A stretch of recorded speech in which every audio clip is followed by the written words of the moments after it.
provados, tentados e acrisolados. 1 Pedro 4, 3 a 8.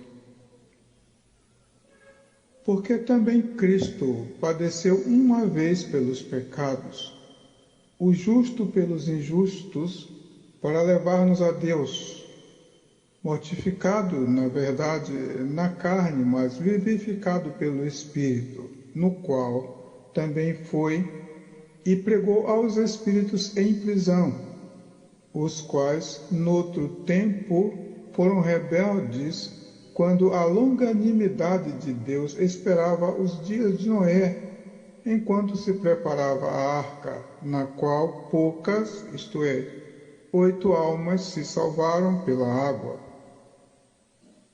Amados, está escrito: por uma só oblação, Jesus Cristo, a grande salvação na casa de Davi, aperfeiçoou a todos os que creem nele, uma vez por todas, uma vez para sempre.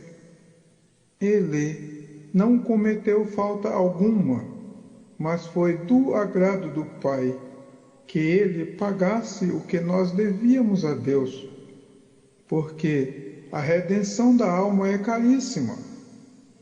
Ele morreu na carne em nosso lugar, mas foi vivificado ainda mais no Espírito, tendo consumado a obra que veio fazer. Na completude e plenitude da abrangência deste ministério, foi e pregou aos espíritos que estavam guardados ou presos em lugar de espera, até que viessem o juízo ou a ressurreição dos mortos, e lhes libertassem para cumprir-se o bem de seus arrependimentos nos dias do dilúvio. Na carne, somente 8 pessoas se salvaram, mas muitos se arrependeram e não havia mais nenhuma arca para poupá-los. Que também, como uma verdadeira figura, agora vos salva. Batismo, não do despojamento da imundícia da carne, mas da indagação de uma boa consciência para com Deus pela ressurreição de Jesus Cristo, o qual está à destra de Deus, tendo subido ao céu, havendo-se-lhe sujeitado os anjos e as autoridades e as potências. Amados, mas agora, Jesus Cristo, descendo até eles, se fez a arca que tiveram perdido, mesmo com a longanimidade de Deus por 120 anos. Assim também agora, embora tenhamos nossas religiões, ou apesar delas, durante esta longanimidade de Deus que se espera pelo arrebatamento, busquemos a lei do Espírito de vida em Cristo Jesus e o batismo, não do despojamento da imundícia da carne, mas da indagação de uma boa consciência para com Deus pela ressurreição de Jesus Cristo. 1 Pedro 3, 18 a 22. Porque é bastante que no tempo passado da vida fizéssemos a vontade dos gentios, andando em dissoluções, concupiscências, borrachices, glutonarias, bebedices e abomináveis idolatrias. E acham estranho não correrdes com eles no mesmo desenfreamento de dissolução, próximo de vós, os quais hão de dar conta ao que está preparado para julgar os vivos e os mortos. Amados, estávamos assentados em vias da sombra da morte, mortos em nossos delitos e pecados, destituídos da glória de Deus, na carne que não é sujeita à lei de Deus, e conforme o texto lido, fazíamos a vontade dos gentios, ou seja, homens sem lei, sem a lei de Deus, e praticávamos todas as obras da carne, como dissoluções, concupiscência dos olhos e da carne, borrachices, glutonarias, bebedices e abomináveis idolatrias, desenfreamentos e desvios de Deus. Mas tanto o indutor quanto ao induzido estarão diante do trono de Deus para darem conta de si mesmos, o corrompido e o corruptor.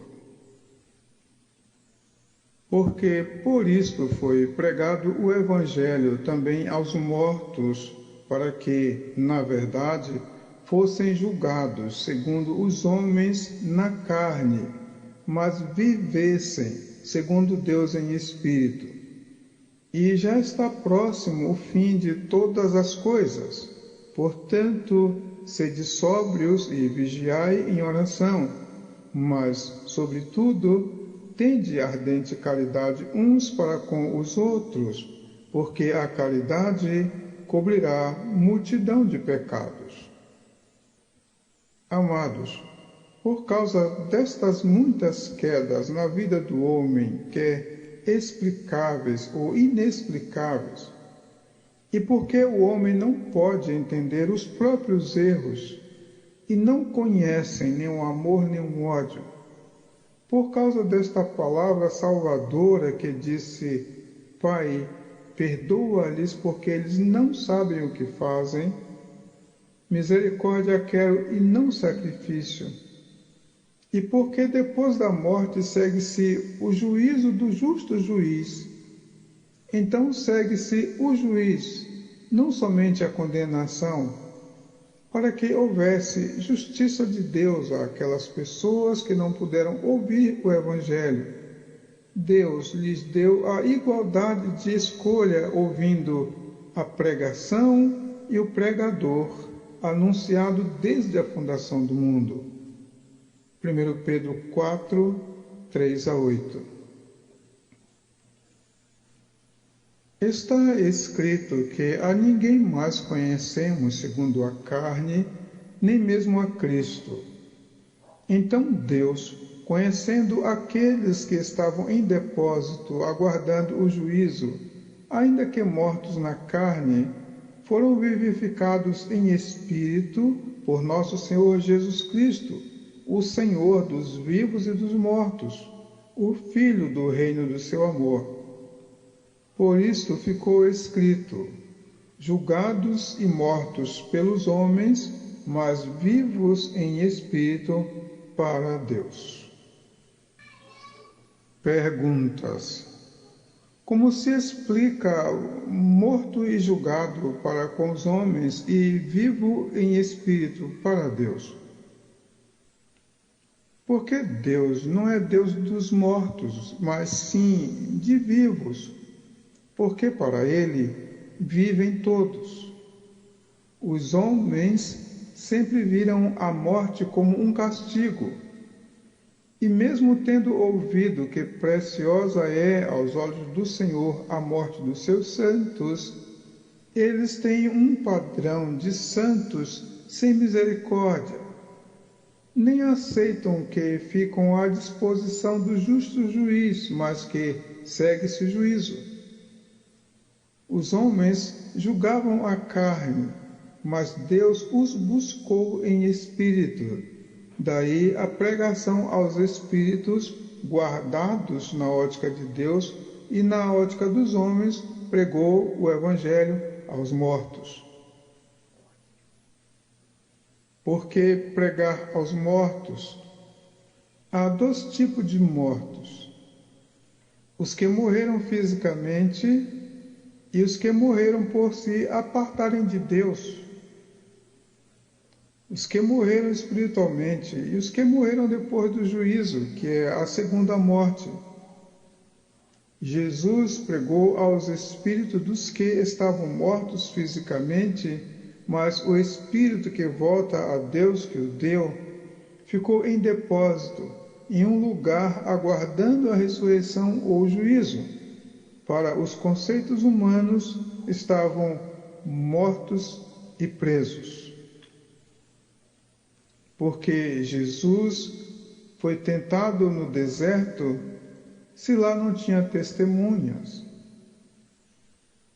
Ora, por que Jesus Cristo não aceitava o testemunho de homens, mas apontava as Escrituras Sagradas como instrumento testificador?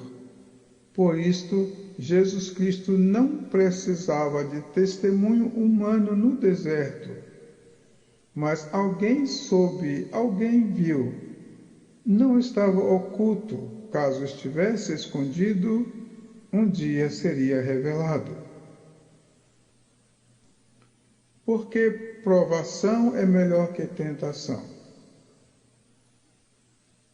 Porque a tentação é um pecado que procede da cobiça, da ambição, da pretensão e de outros anelos daninhos do homem. Porque quem sofre a provação é bem-aventurado. Porque cair em tentação é cair porque pecou. Ser induzido à tentação é ser provado. Mesmo assim, para melhor compreensão, está escrito: não nos induzas à tentação, mas livra-nos do mal. Porque se não pode dizer, de Deus sou tentado? Porque Deus não pode ser tentado pelo mal, e a ninguém tenta. Jesus Cristo foi ao deserto para ser tentado, não por ser tentado. Jesus Cristo foi uma encarnação?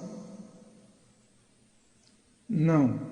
Nem encarnação, nem reencarnação, porque há diferença entre encarnado e se fazer carne, ou fazer-se carne, entre descansar e morrer.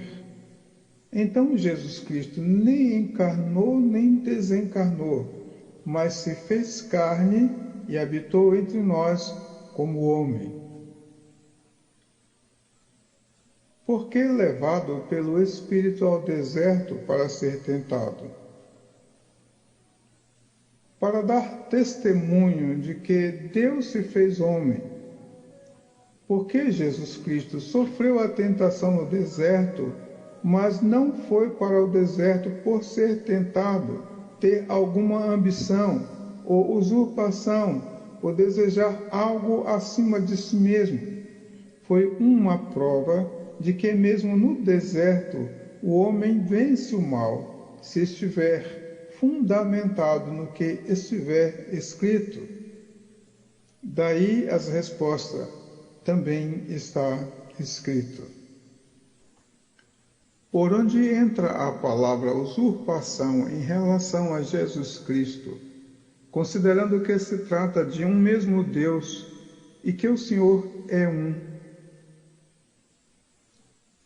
Ora, porque não teve por usurpação, é o mesmo que não foi tentado, não foi por concupiscência dos olhos, ou do coração, ou por ambição, ou por soberba da vida.